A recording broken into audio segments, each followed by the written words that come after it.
It's 2018. I'm in New York City, midway through an 8-week off-Broadway season of my show, Randy Writes a Novel, the soon-to-be pirated YouTube sensation. 8 weeks in New York should be a dream, right? Pinnacle of my goddamn career. But I feel like I'm doing the wrong show in the wrong theatre, and every night I grab my audience by the scruff of the neck and drag them unwillingly through my own existential nightmare. And I don't know if you've ever met anyone from New York City, but they don't tend to patiently endure the bullshit of others. I once had a homeless man in New York tell me to hurry the fuck up while I was handing him a dollar bill. So it's not going great. For added context, the show isn't the only horse meat currently feeding my black dog. Before I came out here, I split with my management company. I have no work lined up after this season, and last week, my girlfriend flew out here from Australia to break up with me in person. Yeah, I would have been fine with a phone call, but apparently it's much easier to kick a man while he's down if you're in the same fucking room. So, she made the trek. This morning, I met a friend for brunch at a cafe in Greenwich Village that only serves oatmeal. The cafe is called Oatmeals. It's very good. My friend is also an Australian comedian performing here in New York City, and she's had her fair share of depressing career moments. So I was hoping for a little bit of sad sack solidarity. Unfortunately for me, Hannah Gadsby is having the breakout season of her career. I, on the other hand, had 32 people in my Sunday matinee today, and 21 of them walked out during the show. 21!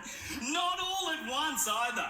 Just a few at a time, in a steady, humiliating trickle, like people having their number called out in a fucking deli. It was the nonchalant disrespect that really broke me. About halfway through the show, an elderly woman in the front row started clipping her fingernails. We could all hear it. She did both hands, thumbs inclusive, then slowly got up, put her coat on, and left. She clipped her fingernails and then left. Do you understand what that means? My show was less important to this woman than the speed at which her fingernails were growing. 10 fingernail clippings out of 10 is easily the worst review I've ever had. After the show, my theatre staff told me that she said she left because she thought there was too much swearing in the show. I mean, to be fair, I did call her a cunt. And as I stand there, with everybody judging me or ignoring me, but nobody asking me how they can help, as I scream in agony, repeatedly punching myself in the genitals,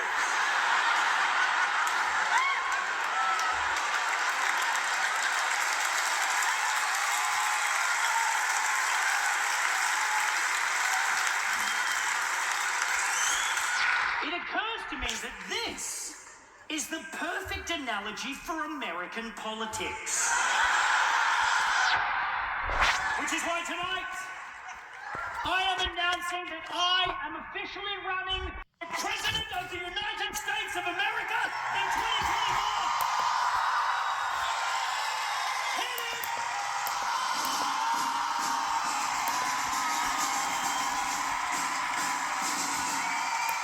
I have a vision. Call it ambition or call it a mission, I make a decision.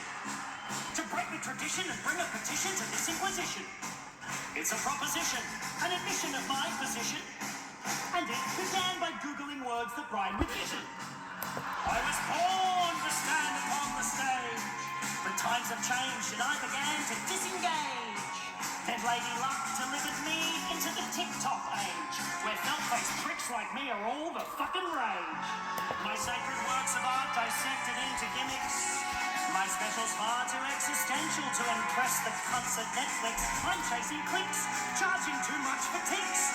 I only got this gig tonight by sucking Jeff Dunham's dick. I get sink. I fear that mediocrity might be my kink. So I run a bath and make a plan to end it quick. And then a sweet solution hits me like a ton of bricks. I'll just switch my dick pic for a crucifix. Now I'm in politics. 5 point Randy Fairface. Politics. There's a new horse in this race. Politics. And by horse, I mean centaur. I have the body of a horse. That's why I hide behind this. It's true, the world has never been in such a fucking state. There are a list of leaders to assassinate.